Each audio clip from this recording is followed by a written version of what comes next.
You'll need paper, scissors, a pencil, some glue, and a stick. What you'll do is you'll fold the paper, cut out the corner where it's folded.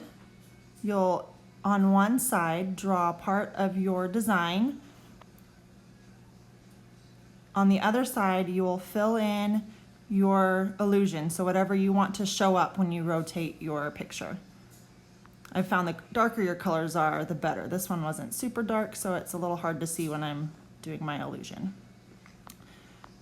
Plug in your glue gun, make sure it's nice and hot, and then you can glue your stick onto the inside of the fold to the bottom of your illusion. Make sure the stick doesn't wiggle, and then you can twist your image so that it shows your illusion.